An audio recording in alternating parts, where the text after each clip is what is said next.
Hello, fabulous friends. Sally the Seeker here on Christmas Eve. By the time this comes out, hopefully, if I have no technical difficulties, it will come out on Christmas Day, which maybe it is technically Christmas Day now. But I've just decided to keep it simple. I was doing some research on some things, but I realized my time is limited, so I'm going to continue on with this testimony with Detective Carpenter because he had just begun. They had closed for the day on our last video, and if I'm not mistaken, this is the next morning, and they're starting up. Of course, he's flipping through his Bible, and Miss Basie, the attorney who is questioning Detective Carpenter, is just, well, you'll get the gist of it. She's just, for the benefit of Mr. Brooks, she is explaining things that could open the door, but she's doing it in a way just giving him heads up. But of course, he's probably going to complain, but she's actually trying to, be fair as I've continued, which he obviously never reciprocates because he thinks he owes no one anything. So let's go on and proceed.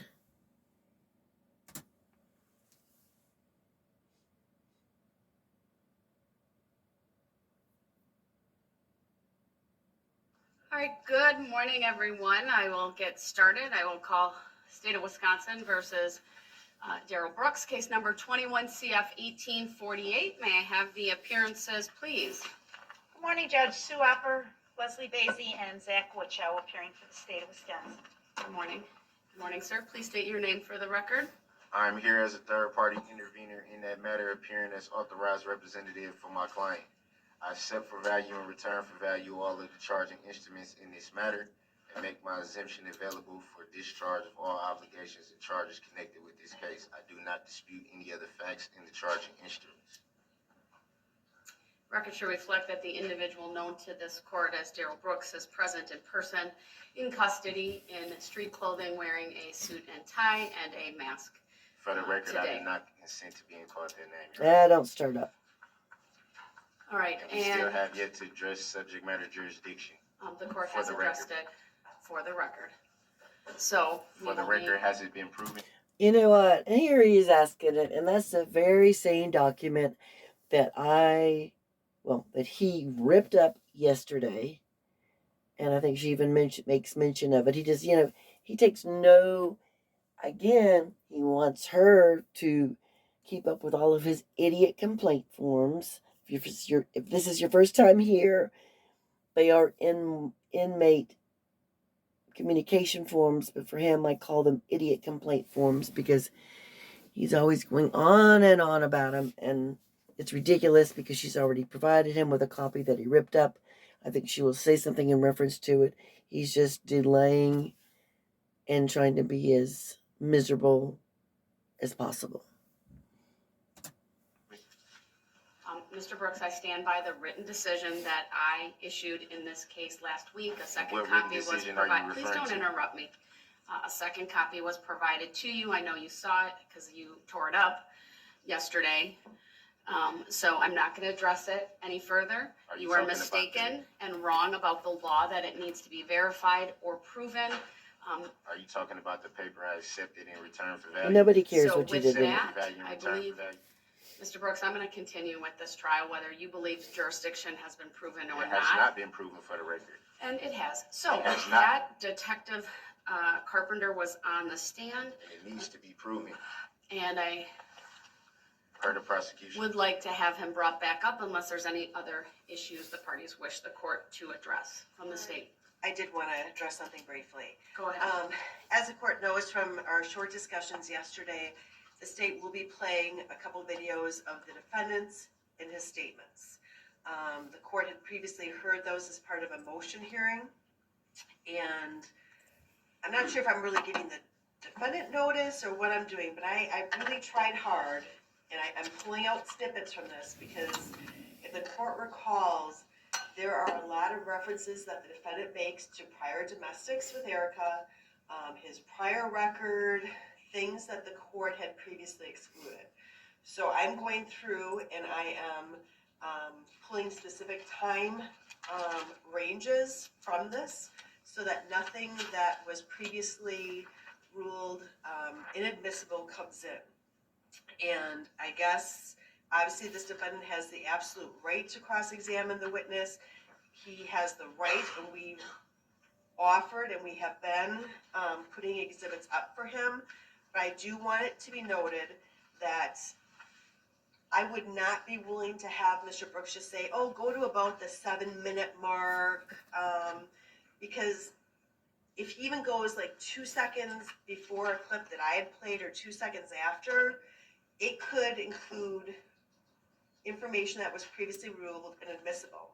And I guess what I would say to the defendant is the court has previously protected the defendant to make sure that things didn't come out. Where he asked a question that could be Good point. opening the door, and the court said, we're not going to go there, Mr. Excuse me, Brooks. guys. I'm getting over a cold. And he got the message. However, with this, if there's any portion of this video that's played that talks about the prior with Erica, I do consider that he has opened the door, and I will be asking the witness about it. So I guess this is maybe more so directed at Mr. Brooks, that if he plays clips that contain that information, he will have opened the door. He's had this video for weeks at least. These videos have been subject to a motion hearing. I'm not sure exactly what access he had to them before. I've reviewed the 5-hour video a number of times. I've been very meticulous in my timestamps that I'm grabbing out from here. And I am unwilling to have the defendant put Miss Gussie in a spot where he's kind of, well, around this point. He needs to give exact times that he wants started and stopped. Because what happens is if he says, okay, can you pause here? By the time he says that, 5 seconds may have gone by, which may be enough to, some of these, if I would play 2 more seconds than what I have here, it would open the door. So I just want the defendant to realize that this is kind of a slippery slope here, and he proceeds at his own risk. And I'm not going to ask Miss Gussie to stop it at a certain time because I think something's about to be said. That's on the defendant. And if he opens the door, I can assure you, I will go into it. So I did want to put that on the record, Judge, not to be a jerk about it, but just once it's out there, I can't not address it. And if it's the defendant who brings it out there into the view of the jury, then I'm going to feel compelled to address it. And then I didn't know if the court wanted to go through the preliminary instruction that you had provided previously on the interpreter. My understanding is that Mr. Marquez speaks very little English. If you want to add the added paragraph, that would be fine for the state. I've had 2 discussions with him, and I would not say he is, that English is a comfortable language for him. All right, thank you. As to the first part, to what the state brings up regarding the redacted recording, I would remind Mr. Brooks the court did enter some rulings previously. Why do you have to roll your eyes at me? Let's start the morning off on a good Yeah, note. no kidding. So I don't think it's fair that you should say I roll I my saw eyes you roll at you. your eyes He at me, did. and I I'm not didn't gonna roll be my about eyes it. at you. So Yeah, he did. Don't do that. Well, Mr. No, Brooks, you don't do that. Lie. I'd Look at appreciate him. a little bit more respect. These I would too, rulings, Your Honor. let me finish. He's always worrying about his Now you're respect. interrupting me. These rulings were entered by the court to prevent other acts evidence from coming in. But a defendant can open the door in a variety of ways. These recordings, and I have reviewed them previously, do contain discussion and statements by you regarding these other acts. And as you heard from Attorney Basie, she has all of the timestamps to stop at appropriate times so that the state does not run afoul of those pretrial rulings. You can open the door by asking questions, by asking for a video to be played, and not knowing those exact timestamps. I think it's important that I reinforce what the state has just advised you of, so that when you are watching the recording, as all of us will be, if there is something you want replayed and you want to cross-examine the witness about, that you know those time stamps, and then the state has graciously indicated they would assist once again in replaying portions of that video. I don't need a response from you unless you feel you would like he's going to give a respond, response trust to any me. of that. With all due respect, they're the ones that want to play the video. So I don't understand how I'm the one opening the door. You didn't listen carefully. They chose to play the video, so They're not going to play the entire video, though. They're going to redact out, probably stop, fast forward the portions that this court said would be inadmissible. So for example, if during your cross-examination of Detective Carpenter, you ask the state to replay a portion of the video and you say, go back to around the 7-minute mark, you have to understand that you may open the door, even inadvertently, to some of those other acts, evidence coming in. So what I'm telling you is, if you want any portions replayed, then, or if you ask for the entire video to be played under the rule of completeness, that you have an understanding that you would be opening the door to the evidence of other acts coming in. Potentially, I'll have to rule on it at that time. But so be mindful of the timestamps. I don't understand it, Your Honor. That's almost like you making a ruling and then it not having any standing. If you already made a the ruling. rulings No, against them, he's not getting I it. told the state they can't offer this evidence. Right, They're that's the what one. I'm saying. So if you offer the evidence or ask questions that would open the door, that's a different story. And we all have treaded lightly when you've asked questions that would have opened the door to a variety of witnesses. So the state's just simply saying, look, we're going to do our job. We're not going to put in the other act's evidence. We're going to pause the video, fast forward. Yeah, again, he just is so, he can't get out of himself. He can't see beyond himself. And they're, again, he's using all of their exhibits, which they're fine with, but she's just warning him that he needs to be, to tread lightly so he just thinks, oh, well, because it's up there, that it shouldn't be any problem if I ask to play whatever. But he just, either he doesn't get it or he just refuses to get it. And I think a lot of the time he just really isn't listening because he doesn't have time for that. He's just focused on him, and he's going to say he doesn't understand and how it's not fair. And she's explaining it to him, though. And apparently all of these things have been in his possession, but I'm sure he did not choose to look through them. But anyhow, that's just my thinking. The appropriate spots. But if you want any portions replayed, or if you ask for the entire video to be played, then you do that at your peril of having those other acts evidence come in. So that's all I want to tell you. As far as the jury instruction, do you have any position on whether that I shouldn't say second, it's the very last paragraph where it says, add the following if appropriate. Do you have any position on whether the court reads this entire jury instruction 60 to the jury prior to Mr. Marquez being called as a witness? Yeah, I think the jury should hear whatever needs that they need to hear. Do you have a position on that last paragraph specifically, sir, given the information that the state has provided today? Oh gosh. Now we're going to wait It's for in him to dig brackets, through. and it's after a bolded section that says, add the following if appropriate. advised the parties yesterday we would be talking about that this morning.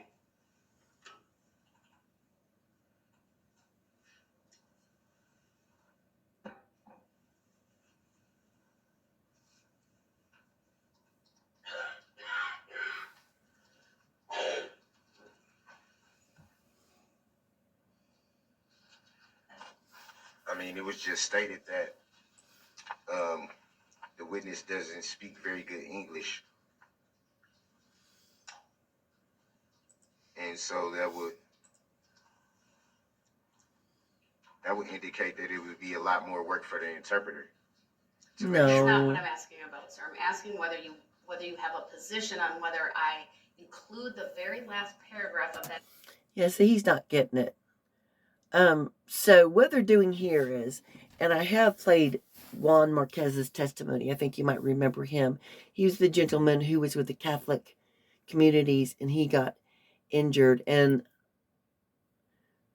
God knows why, but Darrell called him as a witness and it went terribly. And Darrell, he didn't get his answers, the answers that he wanted, and he was just very crabby. So yes, so in between Detective Casey's testimony, they're going to bring Juan Marquez in here. Yeah, we're in here. We're all in the courtroom, right?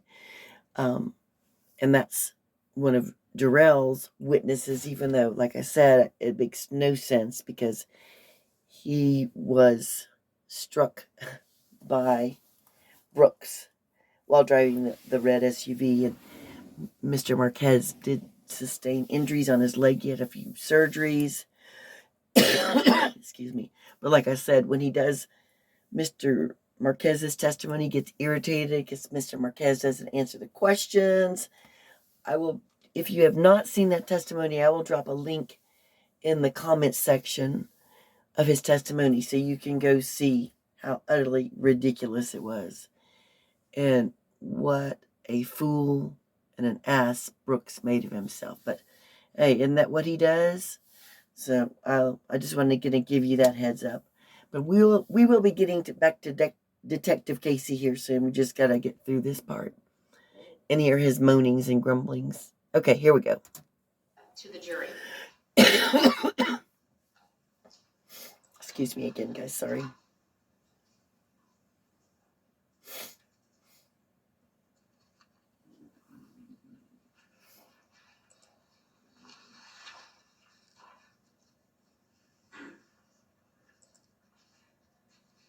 No, I don't feel like that needs to be read to the jury. Of course it doesn't. You don't know what you're talking about. It's pretty clear from the No, it's not really. all the language leading up to that. No, Let you me don't know. ask Attorney Basie a question about the contact the Office of the District Attorney has had with Mr. Marquez. Were you able to communicate at all in any way in English, even if you would describe it as broken English?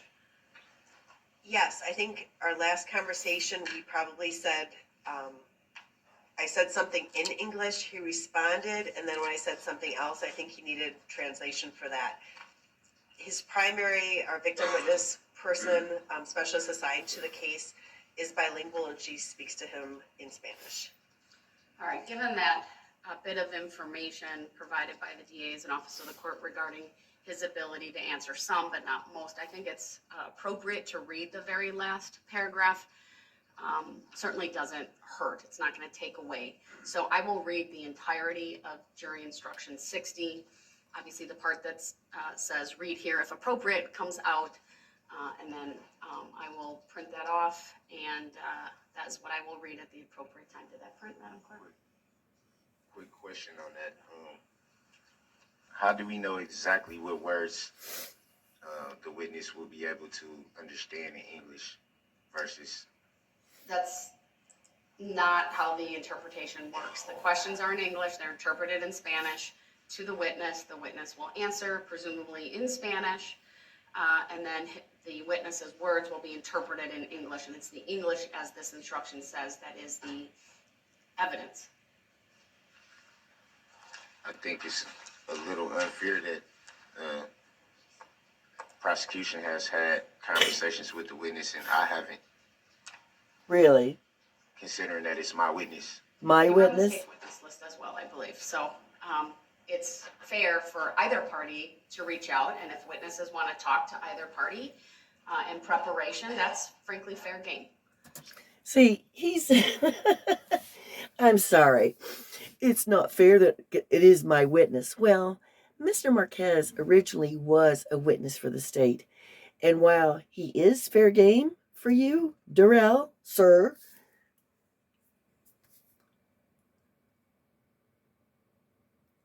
I doubt that he would want to communicate with you. But again, it's this all this stuff about it's not fair and oh, the state gets to do it, so I should be able to do it too. Like, what is he going to do? I'm sure, he could make an attempt to call Mr. Marquez. I seriously doubt he would want to speak to him. So don't say what's fair and not fair. You shouldn't have called this person in the first place. Darrell is his own worst enemy. He just, he just thinks everything is about him. So, yeah, we're done with that. So how would I be able to reach out to a witness? Mr. Brooks, you are representing yourself. That obviously poses some challenges and difficulties, but that is the state and stage that we are at. So with that, I know we'll get Detective Carpenter on the stand. He can come up and be out here when the jury comes out. So come on up, sir. I will swear you in again, as is my practice when there's a witness on the stand for a second. I have one more thing real Oh, quick. gosh. Well, it needs to be other than subject matter jurisdiction, so what is it? You didn't even let me get to it. Yeah, but we already know how you are. He acts like... Can I get to it? There's no way to know what I'm going to say if I can't say it. Mr. Brooks, please tell me what it is you'd like to address. I want to address why my ICFs have not been addressed, because I know you have them. Okay, see, this is where I get hot again. His ICF papers. And I think the problem, though, that she did, and I will kind of blame her for that, is that she did kind of help him. But, if it has to do with, like, the law of the court, I think he asks her, but otherwise it should be going to the clerk, one of the clerks. But he's going to keep insisting that she should have the answer, and he's just such a spoiled, rotten little 140-pound person, demon, whatever, idiot, that he just thinks, that everybody's supposed to jump when he speaks. And like, she should have never done anything as a courtesy to him. Never, ever, because he just thinks. So he's just wasting time when people could be up there testifying. Okay. Have I not getting copies? I've gotten copies of every other ICF, why not the recent ones? I am not going to be the intermediary anymore for ICFs that are directed to the clerk of court regarding copies. That's not explaining why I haven't. I'm not the keeper of the record, so if there's something you want me to address, then you should address your ICF to me and not the clerk of court. Well, where is the ICF? Sir, if I sent it, I should be able to get a copy. I've gotten copies of every single one. You need to ask for that from the clerk of court. Whether they were addressed to you or whether they're It's not up to the judge, Darrell. You're wasting time. I'm not going to be the intermediary when you have questions to the clerk of court. So what's the point of me sending the ICF, me doing what you asked me to do, and Gosh. sending them, and then not being able to know if they've even been received and get a copy of them, which I've been getting copies of them ever since. If you did not ask for a copy of the ICF, then you have any obligation to I send addressed it when I first sent it. I asked you on the record, did you receive it? Mr. Brooks, I didn't receive anything because nothing has been sent to me.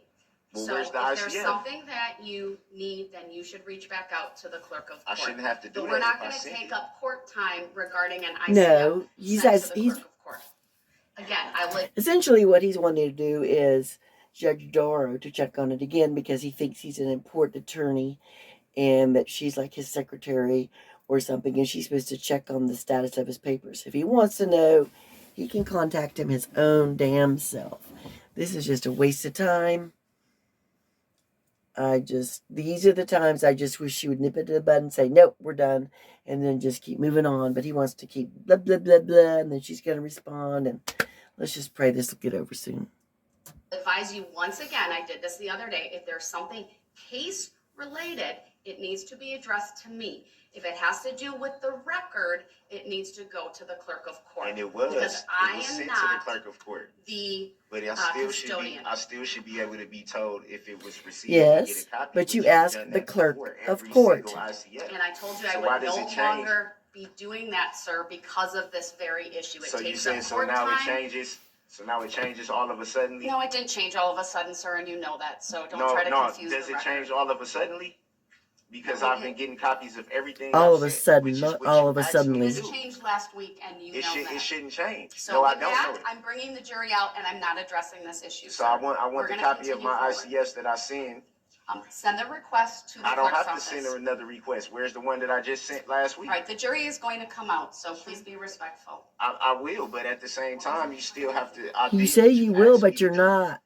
If you tell me to do something and I do it, and then now you're saying I'm not going to get a copy, which you've been providing them ever since you told me to do it. Sir, Mr. Brooks, she's already told you that was as a courtesy. If he wants it, he needs to address the clerk of courts. Just because, see, that's the problem. She babied him. She did it for him before, and now he expects that's what he should be doing. You know, that's how he should be receiving it. But they need to move on. Mr. Brooks, the rules on that changed last week. No, it did not. I'm still supposed to be able to say if it's been received or not. So why should I have to send multiple ICFs to even know if they've been received? That's ridiculous, Your Honor. I'm going to give the parties the final version of jury instruction 60, which I will be reading at the appropriate time. Come on, you can't change stuff at the last minute. Oh my gosh, he needs to stop. Frankly, you're not courteous to me. I'm not even referring record to should that. reflect that the jury is coming out. I'm referring to the fact that you haven't even had enough respect to tell me it's been received. Please be respectful to the jury. They're coming out. Okay. Enough respect to tell him that it's been received. He's going on and on. She keeps telling him he needs to ask the clerk of court. Again, she shouldn't have done that for him.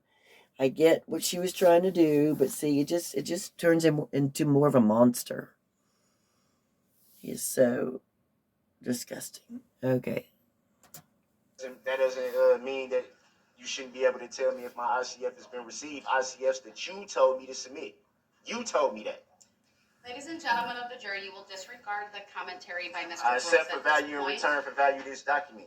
Just like you've been hiding everything from the jury that they need to hear. The jury will disregard. The court is not hiding anything from the jury. Yeah, you are.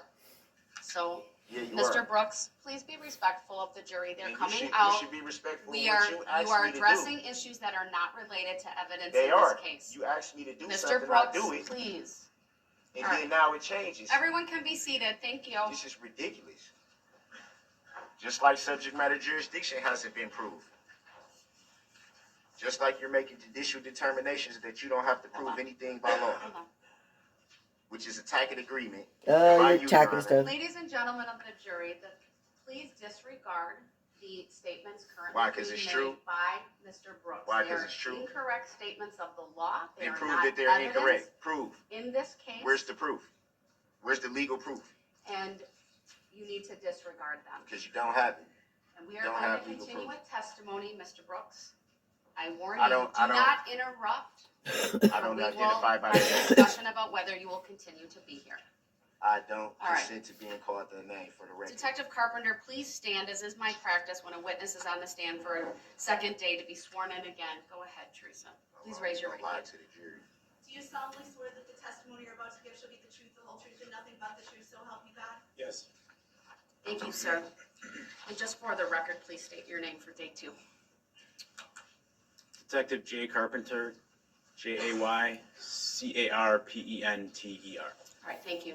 Go ahead, you may continue.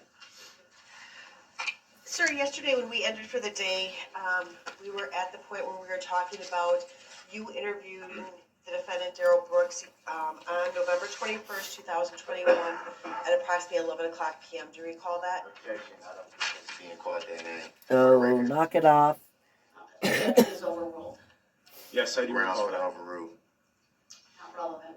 It is relevant.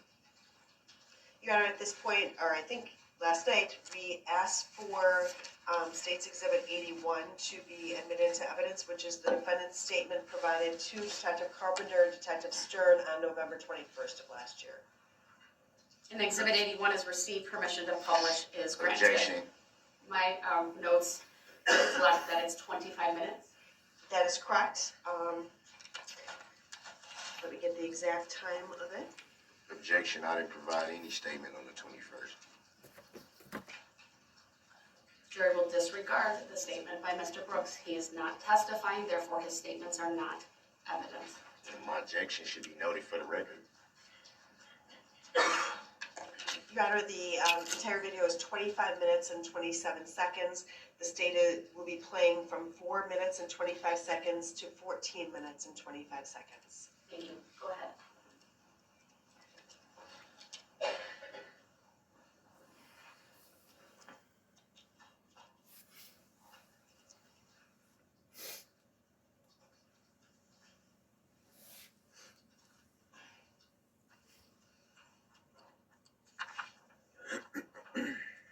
So before it begins, I just want to clarify, we had talked about it last night a little bit.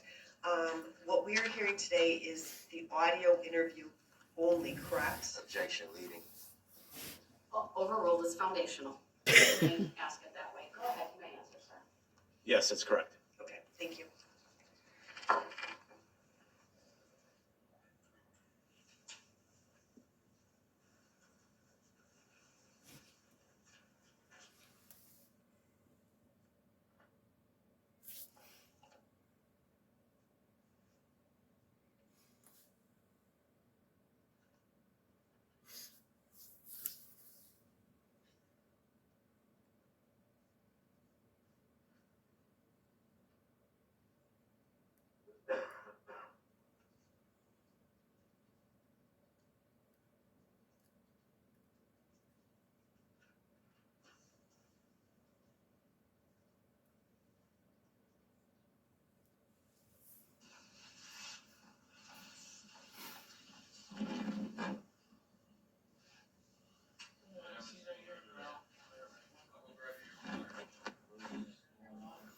I'll tell you.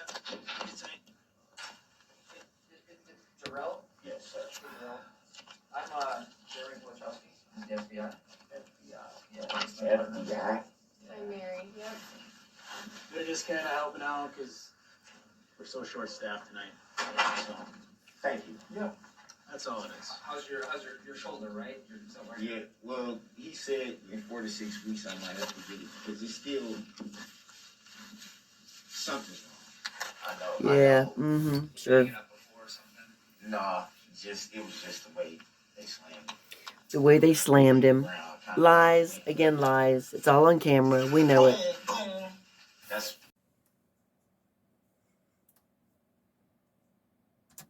I know something's wrong. Yeah. He said 4 to 6 weeks, the MRI won't be able to tell if anything's torn or anything like that. So His fake injury. FBI though. We help out our local partners all the time. This is just something that we're here to do. Because I'm like, what? Yeah, believe it or not, we work at NPD a lot. We come down here, so we're kind of all over the place. But yeah, like Detective Never, Carpenter like, said, we're y'all for real, the FBI for real. This says at least, yeah. Yeah. Yep. I'm not trying to be funny, but this is the first time I've ever even seen an FBI agent in real life. We get that reaction from most of us. No, because it's like, am I in a movie right now? Y'all not punking and pranking me or something? Look at him. He's trying to be all chummy with the FBI. Again, we do work. Not gonna work. We work on a task force with MPD quite a bit, so I'm we are gonna out put with. my arm like this just to stretch it out. I don't want you to think I'm doing them crazy. You good? Just You good? to leave some pressure. Something right up in, Oh, you're good. Yeah, like she was saying, don't let them don't let them make you nervous. Okay. You'll be talking to me mostly and my partner a bit. No, they'll ask you a little too, but just trying to get to the bottom of everything. Look, you were found basically running around in the yard. You said you grabbed dude's phone. That's no, I really- didn't grab it. Well, I actually. I don't mean you stole it. You Oh, asked yeah. for it and you made a call. And that's just kind of what I'm up here to start with and get the background about it, if you're willing to tell me just what you're doing in the yard. Because obviously we have the perception we got, like I told you. They said, okay, they had us write this warrant, get some of your blood. But I have one side. So what am I missing? I'm missing Darrell's side, right? I don't know what created all this, why these people are calling us. And I can't really clear that up, or I'd like to clear that up, but the best way to clear it up is if, you want to talk to me about it. Okay? And that's just kind of what I'm here to sit down and chill with you about. We've been talking to you, about 4 hours now? And we've Probably been longer. Yeah, it's been pretty cool. It's been Probably pretty laid longer. back, so I'm looking to keep it that way. Not looking to pull any fast ones on you. That's why I've been straight with you to that point. I'm going to keep doing that now, right? Darrell, is it Darrell? Do I have the spelling right? Yes, sir. And it's Edward, like full middle is Edward, right? Yes, sir. Brooks, Brooks. Yes, sir. And just verify your date of birth for me. 22182. So you're 39? Yes, sir. Okay. Alright. Married at all? No. As little as I am, I'm like, he had this slam. Yeah, how many kids you got? 3. 3? How old are they? Trying to 18, 14, and 7. yes, he's trying to turn the conversation around. As little as I am, they didn't have to slam me that way, which we already know he was not slammed. He went willingly to the ground himself, and it's on camera. Ugh. 18, 14, and 7. Yeah, what do they like to do? My baby girls, they into everything that's going on right now. The TikTok, the Always on the phone, Instagram, right? they always dancing, making videos. My oldest daughter just started high school. Yeah. And my baby girl she just started the first grade. So So they could my all son is the oldest, my girls are the youngest. they could build a computer, but can't normally talk like we know how to, right? So you're born in Milwaukee? Actually, Detroit. Detroit. Yes, sir. Living in Milwaukee now? Yes, sir. Grew up here. We left Detroit when I don't even think I was walking and talking yet. So, Okay. Milwaukee's home, Wisconsin's home, born and raised. Okay. Not working right now, right? No, not at the moment. What do you do when you're working? What do you consider your job? The last job I just had, I was working at a sheet metal place. Okay. Basically just, they would have these, hook things. You just basically, it's strenuous because you got to do a lot of lifting, and it's a lot of heavy lifting, but you basically just hanging these pieces on these hooks, and they're going through the thing, they're steaming them, painting them, then they'll come back around and you just box them up and over. So you're not married? No. You have a girlfriend? Yeah. You live with her? No. What's her name, your girlfriend's name? Her name is Erica Patterson. How does she spell it? Erika. P-A... Yeah, Patters.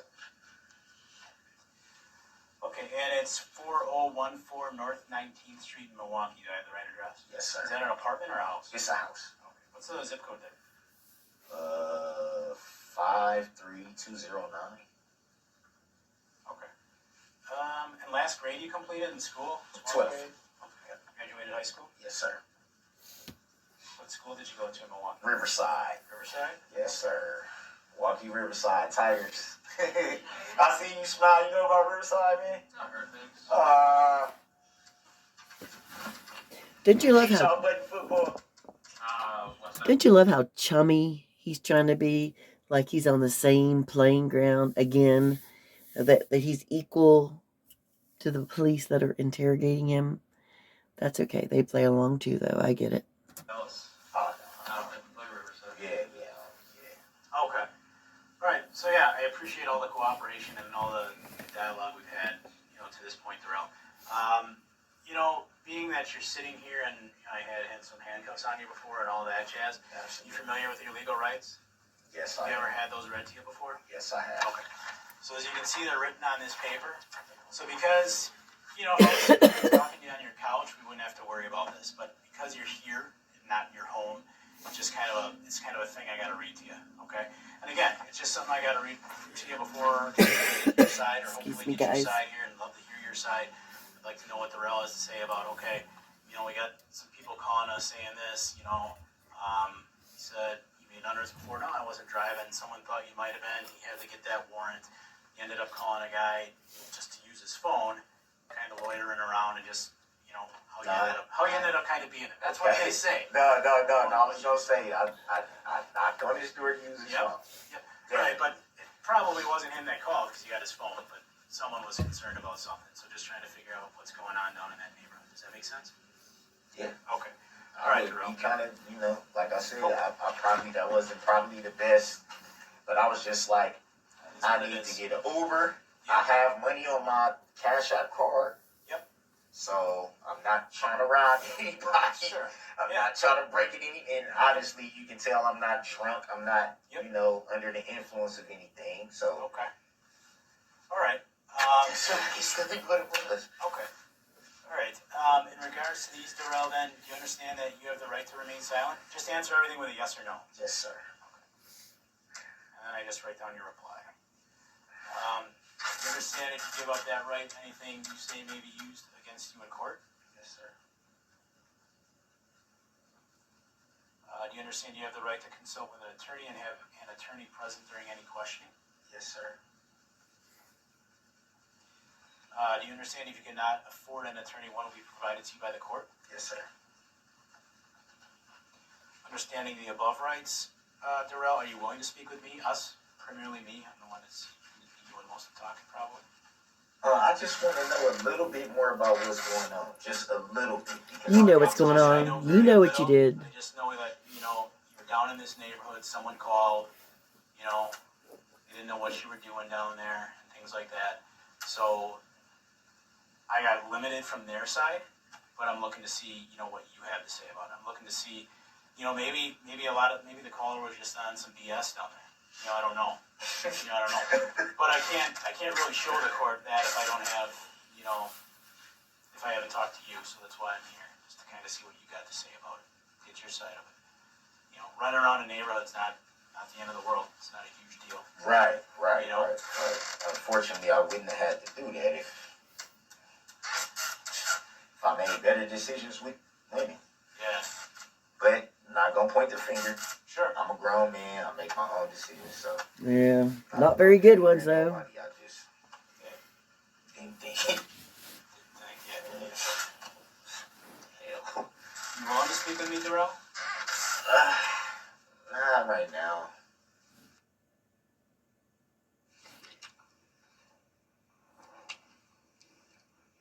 So, was a decision made to speak with Mr. Brooks the following day?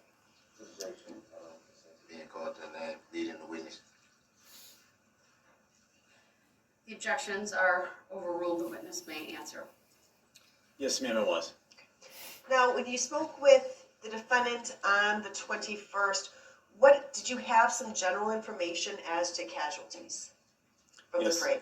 Yes, I did. What information did you have at that point? At that point, not all the information was in yet, but I knew,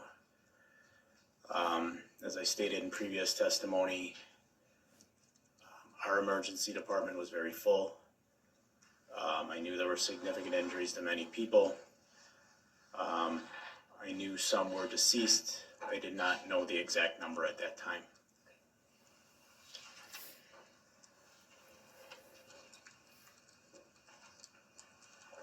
You had approximately another couple minutes of conversations with Mr. Brooks before you called it a night. What was the vibe that you got from him during those couple minutes? Objection. I don't consent to being called that name. It's leading the witness.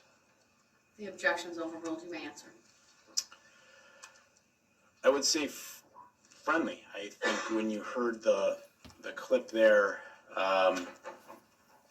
Mr. Brooks jokes about Riverside and football. The individual he was talking to at that time was Detective Stern, as you can't obviously see him in the video. I could sense, and I believe you can hear it in Mr. Brooks's voice in that clip, The FBI put him on edge. It was unusual to see them. I could sense the nervousness. He did transition as I talked to him more throughout that clip into a more normal conversational tone again. But when I was speaking with Mr. Brooks casually throughout the night, that was the type of tone he had with us. It was very friendly, and he seemed, when it came to myself and Detective Stern, very comfortable speaking with us. Now, you had stated your initial intent was to talk to him about loitering in the area that he was arrested. Do you recall that? Objection, statement to you. Overruled, the witness may answer. Yes, I do. Did Mr. Brooks at all talk to you about the loitering in terms of what the focus of your investigation was that night? Objection, I don't consent to being called that name. Leading the witness. Overruled, the witness may answer. Yes, the statements he made in there, about, being in the area because he needed an Uber. He says more, to us about not knowing the area of Waukesha. He doesn't know the streets, things of that nature, and he just needed an Uber to get home. That was his reasoning for being down there, and he stuck to that reasoning the entire time. Direct your attention then to the next day. So, strike that night, was he transported to a Muskego Police Department? Yes, he was. And did you go to Muskego Police Department? Yes, I did. Did you transport him? So it was a dual transport. Officer Leha from the Waukesha Police Department responded to Waukesha Memorial Hospital in a marked squad car that has an appropriate rear backseat transport compartment.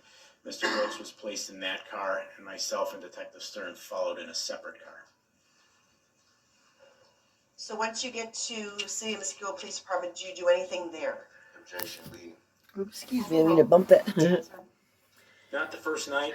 Myself and Detective Stern stood by while some basic medical questions that were part of Muskego Police Department's policy as far as holding a prisoner were asked of him. I was there until Mr. Brooks was placed into his cell. Once Mr. Brooks was in his cell, I explained to him that me personally, would be returning the next day to speak with him more and give him more information about the investigation.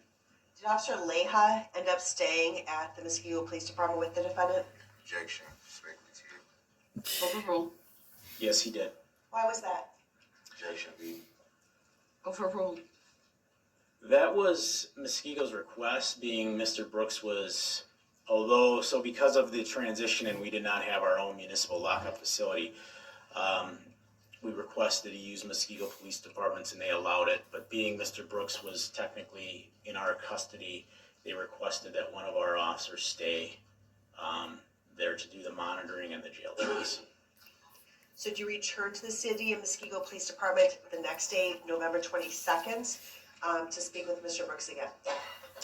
Yes, I Objection, did. I don't consent to being called that name. Overruled. You may answer. Yes, I did. Did you return with anyone? I returned with Detective Ben Stern.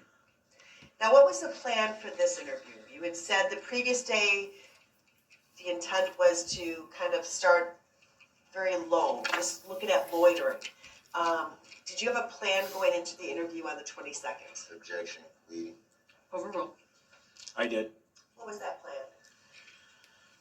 So the plan was different from the prior day. So the interview with Mr. Brooks on the 22nd didn't start till about a little after noon that afternoon, 12:11 p.m. to be exact. Around 8 a.m. that morning, there was a briefing with all officers that were involved where I learned some additional information. One of the things I learned that morning was that there was a domestic abuse incident that had occurred between Darrell Brooks and Erica Patterson, something I was not aware of when I was with Mr. Brooks during the evening hours of November 21st. There was also much more information at this point in regards to the parade incident. As I had stated in my earlier testimony, it was very, very chaotic that first night. between radio traffic and what I could hear going on down in the downtown, as I had stated, it was really unlike anything I've ever been involved in. But by Tuesday morning, the 22nd, we had narrowed it down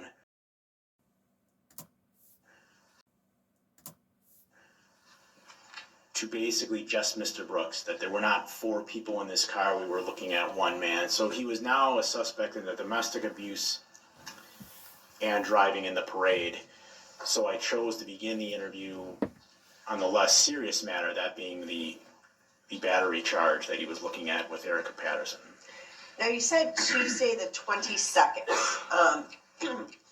Monday, excuse me. Okay, thank you. And what do you try to do when you're meeting with someone? Do you try to establish any type of rapport with that person? Is that helpful? How did you approach this interview on the 22nd? Objection leading. Also staying as to the form of the question, it was actually compound, if you could rephrase. How did you approach the questioning of Mr. Brooks on the 22nd? Objection, I don't consent to being called that name. Overruled, the witness may answer. So when I began to speak with Darrell Brooks on the 22nd, I began with some very light conversation. I explained to Mr. Brooks that I had more information from the previous day. I explained to Mr. Brooks that his girlfriend at that time, Erica Patterson, had made some domestic abuse allegations against him that were physical in nature. I didn't indicate to him exactly what she said he did, but that there were physical allegations. I explained to Mr. Brooks that there's always 2 sides to a story, and that, you know, a lot of times in my experience as an officer, it can be about perspective. There's side A, there's side C, so to speak, and maybe B, somewhere in the middle, can be your truth. And I basically just implored him to be honest. I touched on the fact we had talked extensively the night before about things such as him enjoying baseball, him having watched the Packer game, him having been disappointed by the result of the Packer game. And in situations such as interrogations, I think it's always important to let a person know that obviously I'm an officer, but I'm a human being, as are they. And you want to try to not let them see that barrier and feel comfortable talking to you. I think in any interpersonal relationship in society, there needs to be rapport. And I try to establish that before getting into the specific details of the crime at hand. Now, you said that you had a briefing prior to going back to the City of Muskego Police Department. Yes, ma'am. Did you have, you said you had more information about the parade incident and also the domestic incident, correct? Correct. Objection leading. Overruled, his answer may stand. Next question. Did you know at that time, prior to speaking with Mr. Brooks, how many people had died during the parade incident? Objection leading. Overruled. Yes, I did. And how many people was that at that time? Objection leading. Overruled. At that point, it was 5.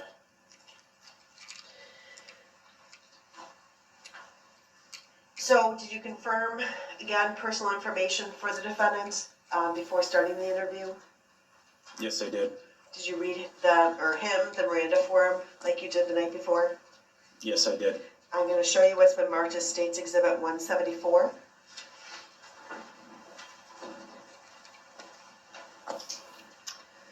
Now, is that the Miranda statement form that you completed on November 22nd with Mr. Brooks? Objection leading. Overruled.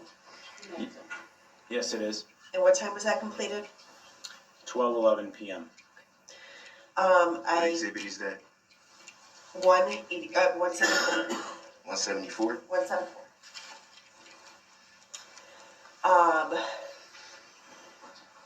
And did you read that form to Mr. Brooks? Objection. What is that? Overruled. Yes, I did. And did you read that form to him in its entirety? Yes, I did. I'd ask that Exhibit 174 be moved into evidence. Objection. Relevancy. Exhibit 174 is received. Now, when we look at Exhibit 174, it says spouse's name, it says Erica Patterson. Do you see that? Objection leading. Sustained as to the form of the question. You did not ask the published. I did not. I just want to make sure that's what you were not looking to do. Correct. No. Okay. Thank you. There's a spot on this form that says spouse's name. Is that filled in? Yes. And what does it say? Objection leading. Overruled, the witness may answer. It says Erica Patterson. Did he say that they were married? He did not. He said that was his girlfriend, however. And he indicated he had children? Objection leading. It's background foundational. It's, the witness may answer. The objection's overruled. Yes, he did. How many children did he have? Objection leading. Overruled. 3. And you read each of the 5 rights that are listed on this form? Yes, I did. And did he agree to speak with you? Yes, ma'am, he did. Okay. I would ask that Exhibit 174 be published to the jury. Objection. Relevancy. The exhibit's already been received. Noting your objection, it's overruled. Permission to publish is granted. Now, as that form is coming up in the jury box, just for the jurors to see, when you initially had contact with the defendant that morning, did you verify if he had been fed? Objection. Speculative. Overruled, the witness may answer. Yes, I did.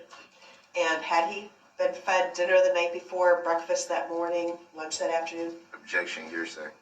Overruled. Yes, he had.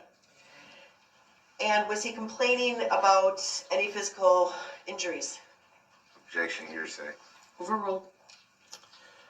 Yes, he was continuing to complain about, excuse me, he was continuing to complain about the injury to his right shoulder, which he still at that time was asserting occurred when officers at the time of his arrest body slammed him. Now, with regard to the second interview, the one that took place on November 22nd, was that recorded? Yes, it was. And would it be fair to say that recorded interview was 4 hours, 55 minutes, and 30 seconds? Objection. Hearsay. Overruled. Yes, that would be correct. Okay. And you've had the opportunity to listen to that interview? Yes, I have. I'm going to go through that interview with you. I'm not going to play the whole 5 hours, but just portions of that. I'll stop it during specific clips that I'm providing to Ms. Gussie, and we'll talk about it. Is that all right? Yes, that's fine. Okay. Before you do that, I'm told our interpreter will be here momentarily, and rather than you start, I think it would be best if we just take a short break till the interpreter's here. Is the witness here? I believe he was coming at 10. Oh, We okay, don't that's take a fine then. break. Then I appreciate that additional information, then we'll keep going. Sorry for the interruption. Let me see if maybe he's here early. Okay. Yeah.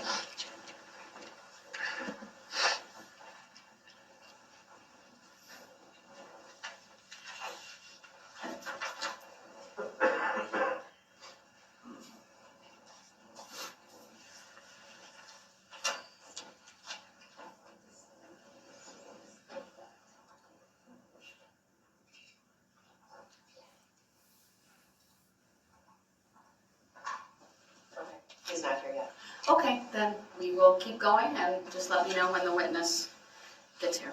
Okay, you can take this exhibit off the screen. If we can go to 7 minutes and 30 seconds to 8 minutes and 20 seconds.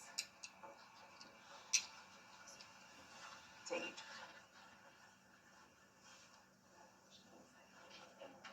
Now, before she starts it, is this the interview room that was at the Mosquito Police Department? Yes, it is. Okay. And it's paused right now, but who's in that room? Objection leading. Overruled. The person in that room in the red t-shirt with the mask partially covering their face, longer braided appearing hair, is Darrell Edward Brooks.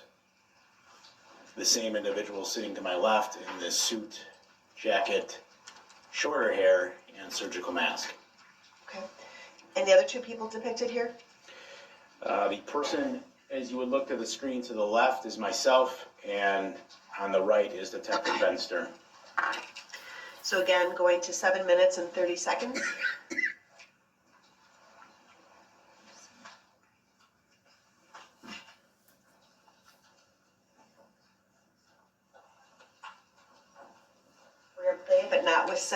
until 7 minutes and 30 seconds. Go ahead.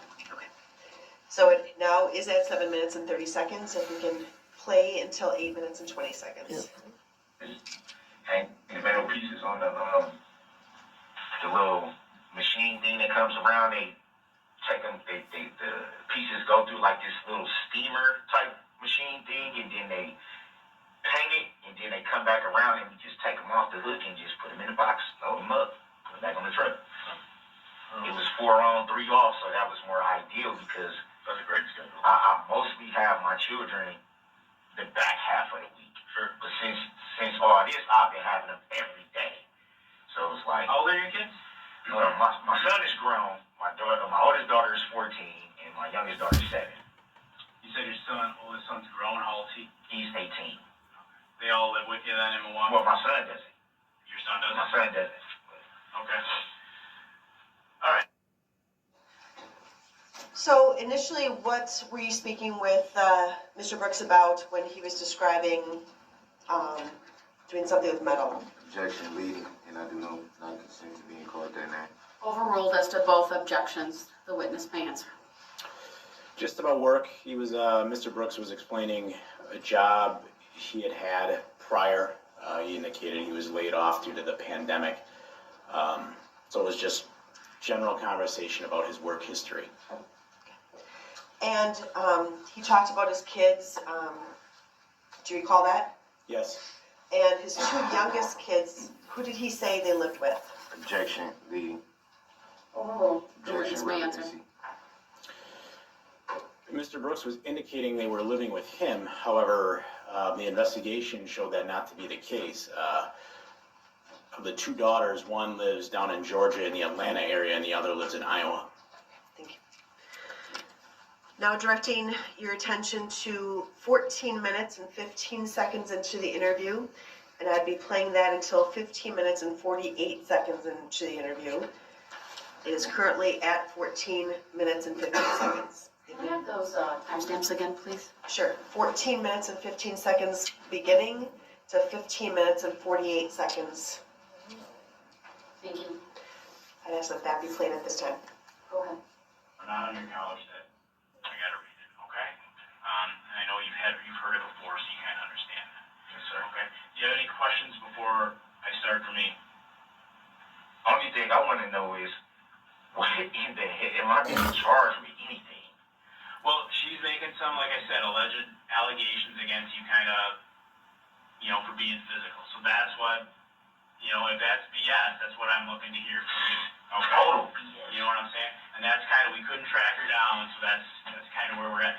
It's this typical back and forth stuff that guys like you go through with their baby mama all the time. And they're all, there's a lot of guys out there in your spot, and a lot of times, maybe it's not always fair to them, but that's kind of what I I'm wish trying they to had a figure out. law to where people, if you do that shit, you should get in trouble. Sure.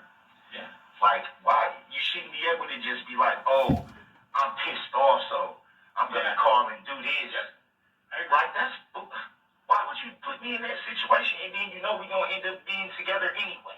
Why would you do that? Trying to judge that credibility. Yep, and that's total BS. So that's what that's why we're sitting in here with you to try to sift through the BS, if that's what we got, and to go from there. Does that make sense?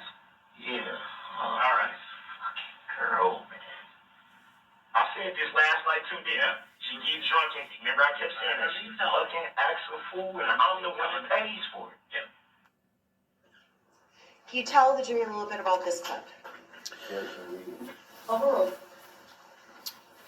So in this clip here, I'm just explaining to Mr. Brooks the background of the domestic abuse allegations that, officers had received from Erica Patterson, and that I was looking to get basically clarity on that, his side of the story on that, have him help me understand what aspects of it may or may not be true, and just walk me through what had occurred between the 2 of them. And again, although we're approximately 15 minutes into the interview, have you mentioned anything about the parade incident or any victims? Objection. The Overruled. The witness may answer. I had not said anything about that at this point. And why was that? So what I wanted to do with this interview, as I stated in my earlier testimony, I wanted to start with the smaller things and get to the bigger things. The parade incident with the injuries of the individuals and the loss of life was obviously very serious. Part of what I believe as an investigator is very important is gauging credibility in the interview. And one of the ways you do that is you need to be careful. Obviously, at some point, if I'm going to take Mr. Brooks to jail, I have to tell him what he's being charged with. But I want to be very careful in giving too much information early on, so that I'm not leading him, so that I'm not giving him the opportunity based on information to create lies. I want to see how he reacts to things to help me gauge whether he's being truthful. And I found starting with the smaller aspect and seeing how truthful he was with that could help lead me into the more serious allegations and see if he was going to be truthful about those things as well. Now, as I watched the snippet of the video that we showed, at one point you had indicated, guys like you get into these kind of situations with girls like that, or something to that effect. Do you recall that interaction in this video? Yes, I do. What do you mean by that? Or what were you trying to establish by making that statement? Again, as I had stated in my earlier testimony, part of what I believe is important is simply building a rapport with an individual. Again, you always have with any individual in any interrogation, there's the natural barrier that can occur with them seeing you as a law enforcement officer. I've been doing this job for 18 years.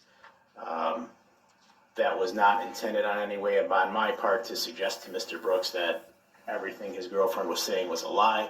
I just wanted him to feel comfortable telling me the truth, whatever that truth was, man to man or person to person, human being to human being.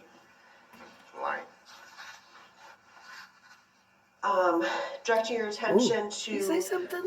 30 minutes and 26 seconds and playing this clip until 40 minutes and 30 seconds. Let's do that now. Objection. Wasn't it just said we was 15 minutes in the interview? Why is it playing from 30 minutes? Your objection is noted, it's overruled. Again, that's 30:26, you said? 30:26. So I'm taking a brief intermission at this mark because my plan was to get it completed so I could play it for you on Christmas Day, which Christmas Day is almost over with, but alas, it didn't work out that way. But that's okay because we will continue on, and hopefully I'll get this up so at least it'll get up the day after Christmas. Hey, either way, it's pretty close. But if you'll celebrate Christmas, I hope you all had a Merry Christmas. Mine was extremely quiet. I was with my son and his fiance, which was actually nice. And, of course, the two grand dogs, both pit bulls. You saw Lily, one of them. The other one is Cinderella. And I'm maybe one of the few people who have not seen Yellowstone. So I pretty much binge watched it all day and into the evening. I felt like a big lump on a log, but I think it's okay to do that. We can give ourselves permission to be bumps on a log. And they had predicted rain, but there was no rain, but it's, now it's warmish again. So it's very weird. It was a humid day, but it was good. But I'm thinking of you all, and we will just try to enjoy the foolishness of Darrell Brooks, while, of course, always remembering the victims, most importantly. But we will continue on with this. 40:30. Go ahead.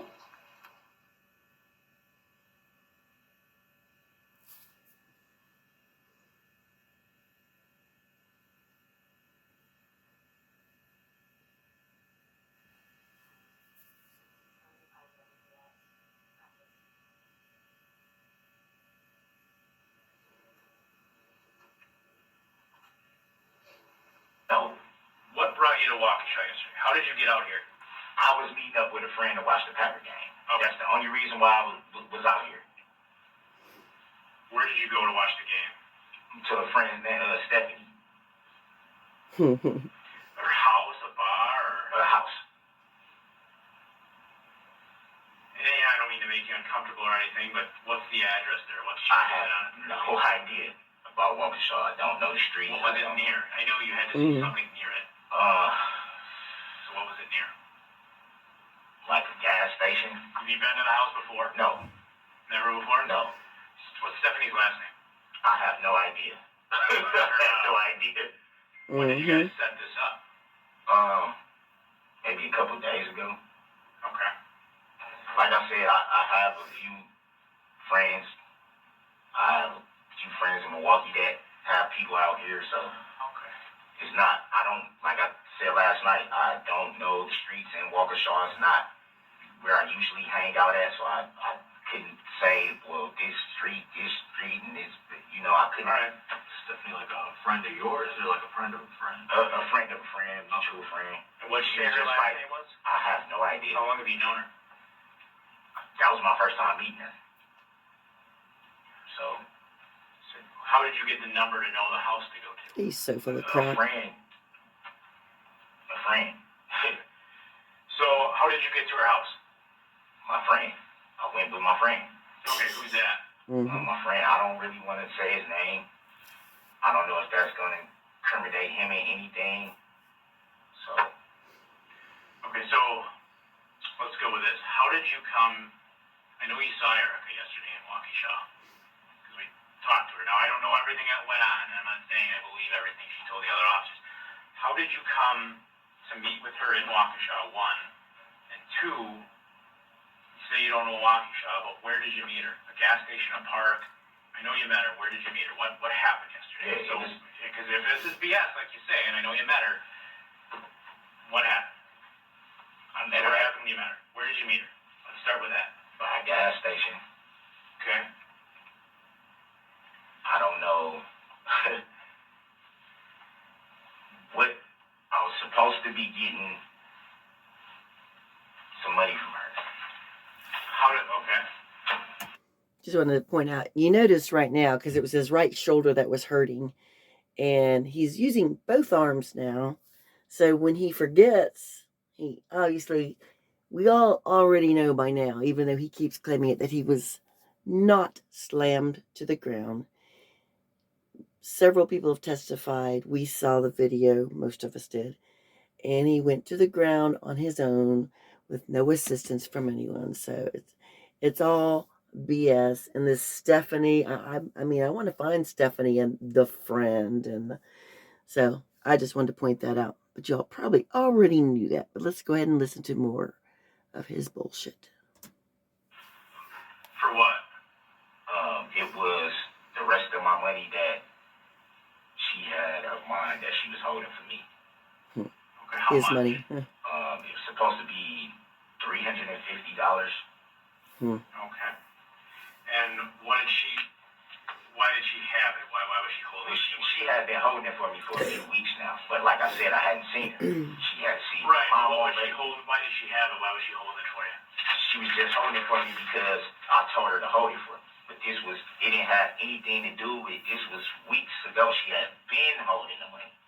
And because I had no contact with her, I couldn't tell her. And my mom wasn't going to let her come to the house to bring it. Mm-hmm. And I told her, look, man, if I'm going to be out there, I'll meet up with you and get the money, but I'm not hanging out with you. I'm not having sex with you. And she was just like, oh, you want to kill? I'm like, I'm not finna do none of that. Okay. You know what I'm saying? I'm not supposed to be around you. I get that. I understand that. I'm not going to lie to y'all. I'm not supposed to be around you.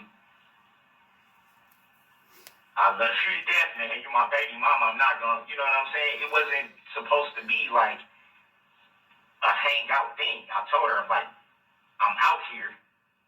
And she's like, oh, where you at? Where you at? Where you at? And I'm like, look, I'll meet up with you to get the money and, you know, give you a hug or whatever. But she was like, well, yeah, I need something. I'm like, no, we can't do all that. I'm not going to have sex with you. I'm not going to hang out with you or none of that. All right. So you told her you weren't going to do any of that stuff. No. How did you set the meeting up? Did you talk to her on the phone, Facebook Messenger, text message?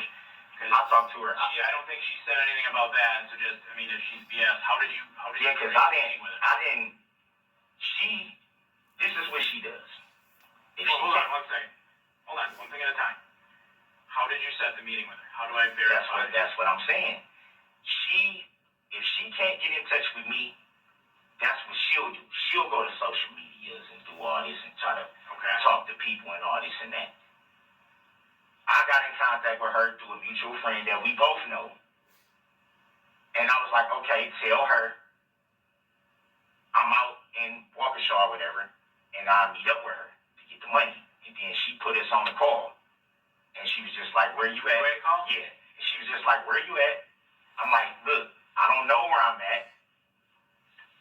Do you still got that money? She's like, yeah, I want to give you the money, and I want to do this and do that. I'm like, no, I'm not gonna hang out with you. I'm gonna meet up with you, get the money, give you a hug and kiss. We'll talk later. Was it still daylight? It was still daylight. So this was, I think the game was still on. It was on. The game was still on. Left Stephanie's to go. Yep. The game was still on. So I was like, fuck it. You know what I mean? I want to see you. I ain't seen you in like a month. You know what I'm saying? So I'm not going to lie and say, man, that's my baby mama. I love this woman. But I can't hang out with you. I can't do anything with you, you know, that type of thing, deal, and whatever the case may be. But, yeah, that. And this is on your cell phone? The three-way call, obviously, it's your cell phone because you're not on the phone, right? My friend's phone. Friend's phone. Yeah. But yesterday, so do you have your phone? No. That's what I'm saying. No. So who is the friend whose phone you were using to talk to her on a three-way call? I don't want to say his name because I don't want to. Okay, I guess, so you saw her though, right? You met up with her? Okay. So, how did the conversation with her end? With me walking off and her being pissed off that I didn't want to hang out with her. I said, look, I'm not supposed to be around you, I'm gone. Okay. When she said, car did you use to get out she here? said I didn't have a car. So whose car did you use to get to Waukesha? My friend is the one that said he was gonna go hang out, watch the Packer game. I said I'm gonna go with. Okay. Whose car did you use to get out to Waukesha? I didn't use anybody's car. Where does your friend live? My friend lives in Milwaukee. So you didn't walk to Waukesha. Whose car did you guys use to My get friend, out? I just said my What friend. type of car is he? I'm just trying to figure out how you got here. Yeah, I know, but it seemed like you trying to like spin me up or something. Like I'm just asking how you got here. Whose car did you drive out here? I didn't drive at all. What car did you come out here in? My friend. Okay, right. What kind of car is it? So here's the thing, Darrell. Okay. Obviously, you know, she's coming at us. I told you she's talking about some domestic related issues, okay? You know, I don't know if she's on BS. I don't know if she's not. I'm telling Hold on, let me finish. Let me finish. I don't want you to get. Yeah, because hold on, let me finish. You know, I don't entirely know all that, okay? I'm just right now trying to figure out how you got out here. So I gotta step out with my partner for a minute. Just relax. I want you to get you all nervous, okay? But you know, I'm not trying to be confrontational, but I don't think when you meet her out in Waukesha, and you're not from Waukesha, I think a reasonable question is to ask, how did you get out here? Yeah. Whether you drove, someone else drove, and if so, when you got out here, what type of car you were in. So just, every hour or so, my boss, he knows we're out here, I just gotta call and say, yeah, we're talking, I'll call you back later. Just gotta step out, throw in a line with him, and we'll come back. Just chill out here, enjoy your soda. We'll be right back, alright? Sound good? Okay. so we done talking or No, we're back. Just chill out, and we'll be back. I want to make that call. So I just got to make that call. That check-in call. All right? in the middle of the conversation? Well, do you want to tell me about the car? You go another couple minutes. Yeah, but I mean, I got to call him. I can come back, but I just. Listen, I'm willing to listen, Carpenter. You've been straight up with me. You've been straight up with me, right? All I'm saying is I just want to know what I'm looking at, and if I can just notify my girls, that's it. I don't have a problem with talking to you guys at all. I just want to know what am I looking at. That's it. At the start, she called about some domestic abuse related stuff. Now, I didn't talk to her myself. I told you that at the start. You said she was crazy. We talked Y'all about know that. Y'all talked to the woman.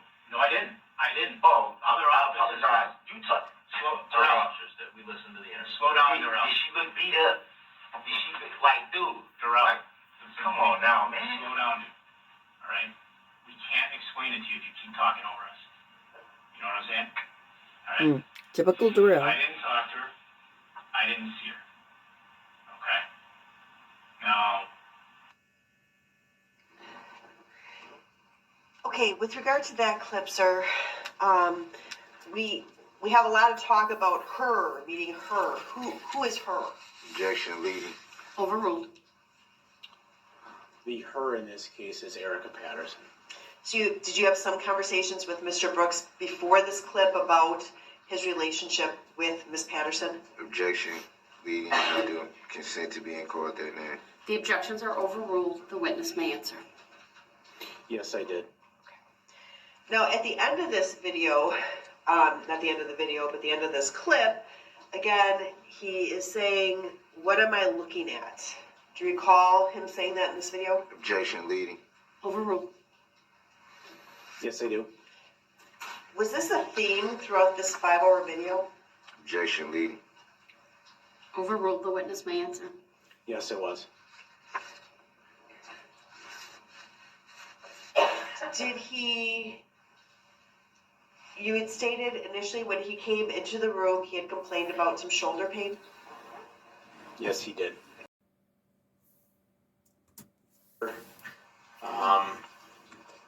The interview at this point in time was what I would describe as laid back. A lot of it was simply getting background about the overall relationship between Mr. Brooks and Ms. Patterson. During that time, he was fine. He was moving his arms, as you could see in this clip. He wasn't complaining about pain. What I noticed and made me question the legitimacy of the injury before ever actually even seeing the body cam is I noted at times of stress later in this interview as I continue to push on a vehicle. I can see, as you can see here, I believe it can be seen here in this interview, talking about the car made him uncomfortable. Complaints about the pain would suddenly come back. How about the request to be told what he's looking at? Did you see any correlation between that and what was occurring during the interview? Objection speculative. Overruled. The witness may answer. Yes, that, as I say, that continued throughout the entirety of the interview, and really at this point was a little unusual because right now he had been told he was looking at the domestic. The parade hadn't come up, so a reasonable person, I believe, at this point of the interview knew what they were looking at. They were looking at a domestic abuse incident. Why simply asking him how he got out here as far as transportation made him nervous was alarming. This mistake is costing Amazon Prime shoppers big. Are you still using Prime? Because at this point, it's the dinosaur of online shopping. An example of him, you said that you had seen him using his arms a little bit in this clip, is that correct? Objection leading. Sustained as to the form of the question. You had stated that, what observations did you make during this clip about the use of his right arm? He would move it from side to side, so, I mean, both his arms would come out like this and move. He would make mannerisms when he was speaking with both arms that were, to me, what a person would do when they're normally conversing. And it would seem unusual to make those movements if he was, in fact, in as much pain as he was claiming to us he was in. Now I'm going to just let the record reflect that When you had indicated he'd move his arms this way, you moved both your right and left arm out parallel to the ground at about shoulder level. Would that be accurate? Yes, it would. I'm going to show you a clip beginning at 52 minutes and 15 seconds to 52 minutes and 42 seconds, so a very short clip. Go ahead. That, and then she makes this complaint when she gets you back. Yeah, and it's like, why do you do this to me? And I promise you, my right hand to God Almighty on the throne with Jesus next to his side. The woman is going to sit up there and say, I was drunk. How funny he's saying that. Look at his arm raised. He's going to raise his hand to God and Jesus. The arm, but he says, was injured as they slammed him to the ground. The man oozes lies out of his mouth, out of his pores, out of his nose, out of his butt. I was mad, blah, blah, blah, blah, blah. But it's like, now I got to go through everything just for you to do that. Why did you do this to me? Do you think she's gonna come back to us? So we saw some motions with his arms during this clip. Would that be an accurate statement? Objection, relevancy. Overrule the witness. Very may answer. relevant. Can you explain to the jury what you observed? So I observed Mr. Brooks move his arms to his side, above his head, his right arm almost fully above his head at points. Quite frankly, showing that arm seemed to have full range of motion. Now, you had testified yesterday, you had seen a video or a still shot from a video, and you identified the defendant driving a red SUV. Do you recall that testimony? Objection, leading. Overruled. The witness may answer. Yes, I do. And when the defendant was telling you about his friend bringing him out in a tan Kia, I think he said, did you believe that to be true? Objection. Sustained. It's for the jury to determine credibility. The witness will not answer that. Did you ever see any video of the defendant driving in a tan Kia during the time of the parade? Objection, hearsay. Overruled. The witness may answer that. No, I did not.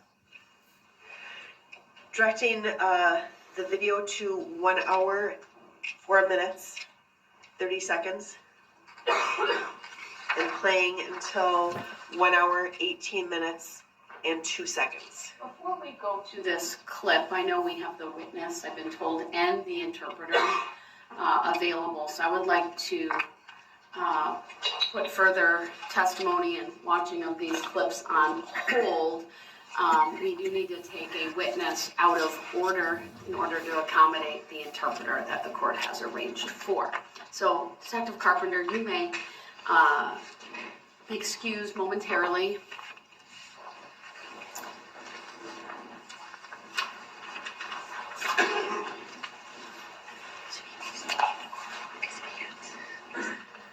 And then if Mr. Ryan would accompany the witness, this will be Mr.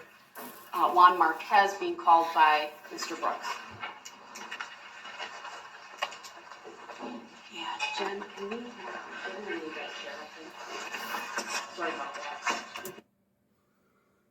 I don't know why he looked so surprised. He knew that his witness, Juan Marquez, was going to come in between the questioning of Detective Carpenter. So we're going to pause here for a moment and then skip over, because at this point they made a break, and this is where he interviews Juan Marquez, his witness. And he gets very salty because Juan, who was a victim and was down on the ground and had his leg injured when Mr. Brooks ran over it with the SUV, he gets really mad because it's like he's not answering things the way he wants him to, and it's like, why should he? It's not his, it's a victim that he called up there, which was very stupid, I think. So anyhow, I don't know, he's probably going to be in a mood by the time he gets back, but I will skip over the Juan Marquez testimony. However, I have shown it before, and what I'll do, if you haven't seen it before, I'll drop a link to that video in the comment section for those of you who have not seen that, because it's pretty interesting.